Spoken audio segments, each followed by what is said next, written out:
क्या संदेश देना चाहती है जातीय जनगणना करा करके सरकार? आरक्षण से क्या लाभ हुआ है अभी तक? केवल सत्ता पाने के लिए आरक्षण आरक्षण। आज भी उनका नेतृत्व वही करते हैं जो सदियों से करते आ रहे हैं। नमस्कार, मैं हूं राकेश कुमार और आप देख रहे हैं आरके न्यूज़ बिहार। इस वक्त मैं जजवार पंचायत में हूं, जजवार मध्य में हूं और हमारे साथ में सामाजिक कार्यकर्ता जोगेंद्र ठाकुर जी। इस राज्य में जातीय जनगणना जोर शोर पे का काम चल रहा है। जातीय जनगणना का क्या कहना चाहेंगे? यह बेफालतू की चीज़ है।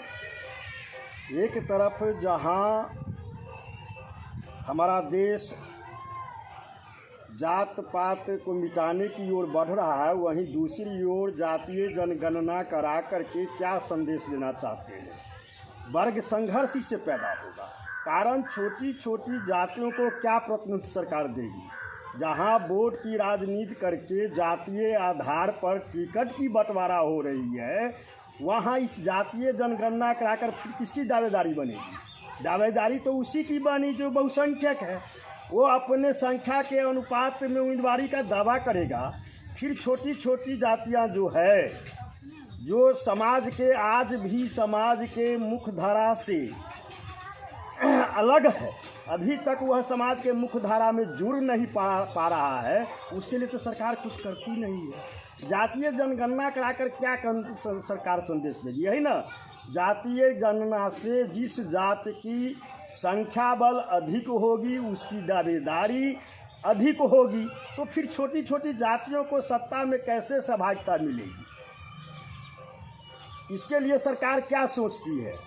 कोई सरकार के पास कोई थिंक है कि इसके लिए भी हमने किसी तरह की कानून बनाएंगे? ऐसा तो कुछ नहीं है सरकार का। क्या संदेश देना चाहती है जातीय जनगणना करा करके सरकार?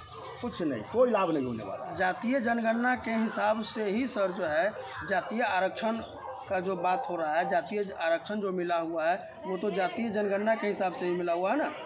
जातीय जनगणना से आरक्षण हमारा देश जिस समय से आज़ाद हुई उसी समय से आरक्षण लागू है, और उस आरक्षण का लाभ अभी तक कितने लोगों को, खास करके प्रशासनिक पदाधिकारी स्तर के जो पद है उसमें उनको कितनी अभी तक सरकार दे पाई है, इसका कोई डाटा तो सरकार के पास होगा ना।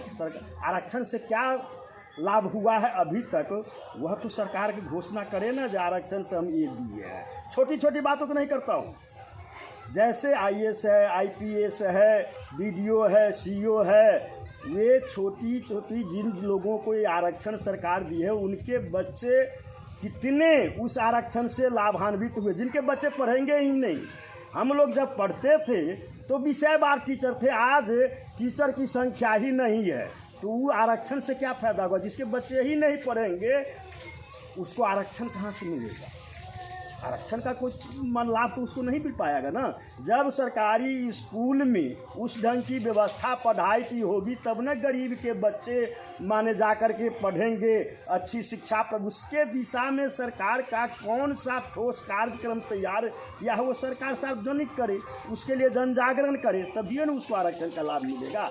केवल सत्ता पाने के लिए आरक्षण तो है, लेकिन अभी तक IAS IPS उस आरक्षण कोटि से कितने लोग गए हैं? वही गए हैं जो पैसे वाले हैं, जिनके बच्चे बम्बई, दिल्ली, कलकत्ता बड़े बड़े शहरों में पढ़ते हैं, और जो इस चीज़ को महत्व को बूझते हैं कि IAS क्या होता है, IPS क्या होता है, BPSC क्या होता है, UPSC क्या होता है, तो आज तक तो गरीब जानता ही नहीं है कि ये IAS कौन सी परीक्षा होती है, जिसके पास करने से हमारे बच्चे क्या पढ़ेंगे, बनेंगे।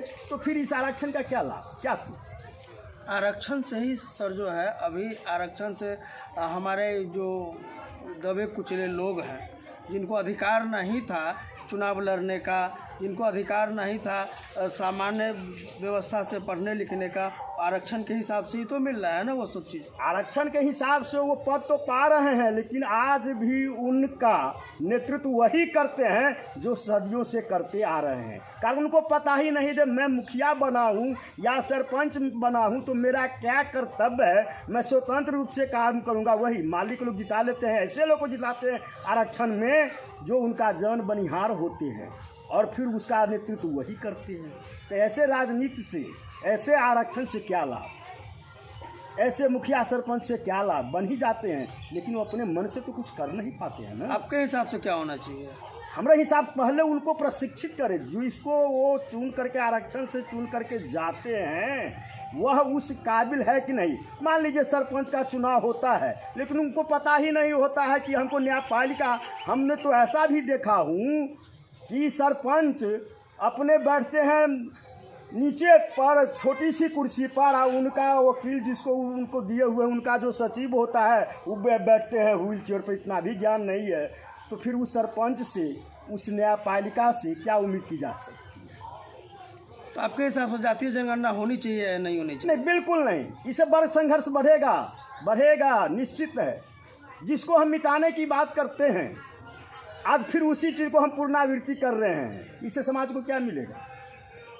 क्या मिलेगा समाज को? सरकार इसके बारे में कहे ना जो हम ये चीज़ देंगे, आरक्षण मिलेगा तो मुखिया बन ही जाएगा, उसको शिक्षा ही नहीं रहेगा, वो जाएगा जेल, उसे गलत करवाएगा, उसका मालिक उससे गलत करेगा। आज भी मैं देखता आया हूँ अपने समाज में कि जो लोग, शिक्षा के तो जागरूकता है नहीं। जब तक शिक्षा की जागरूकता नहीं होगी तो आरक्षण उसको कैसे लाभ मिलेगा? कैसे शिक्षा के प्रति जागरूक होंगे? उसको सरकार के लिए कोई पॉलिसी ऐसी तय हो जो जन जागरण हो कि शिक्षा का महत्व है क्या। तुमको मैं आरक्षण दिया हूँ, तुम अपने बाल बच्चे को नहीं पढ़ाते हो तो फिर तुम आरक्षण के भागीदार कैसे बनोगे? तो ज़रूरी है तो उसको स्कूल में खिचड़ी पकाने पर ही सारे मास्टर, मिड डे भोजन का व्यवस्था है, खिचड़ी खाने के लिए बच्चे जाते हैं। मैं तो ऐसा भी देखा हूँ कि उनके गार्जियन भी कटोरा लेकर स्कूल में पहुँच जाते हैं। पढ़ाई तो नदारत है। जब हम लोग पढ़ते थे तो विषयवार टीचर हाई स्कूल में हुआ करते थे। आज एक ही टीचर ऑलराउंडर, ऑल सब्जेक्ट। क्या उस गरीब के बच्चे को इसी पढ़ाई से उसको IAS IPS बनाया जा सकता है? ये कदापि संभव नहीं है। सरकार गरीब आदमी के बच्चे को मुफ्त शिक्षा और भोजन यदि दी है तो इसमें आपको क्या दिक्कत है? हमको कोई दिक्कत नहीं है। अब कोई भूखे मरने वाला नहीं है, उसके लिए तो केंद्र सरकार दे ही रही है, राशन दे रही है। शिक्षा में टीचर की बहाली न हो, जो गरीब के बच्चे पढ़ाई के साथ यदि मुफ्त भोजन भी मिले तो कहाँ दिक्कत है? नहीं, 5 घंटे स्कूल आवर होते हैं, 4 घंटे चले जाते हैं भोजने बिना बनाने और खिलाने में। फिर पढ़ाई कब होती है? पढ़ाई कब होती है?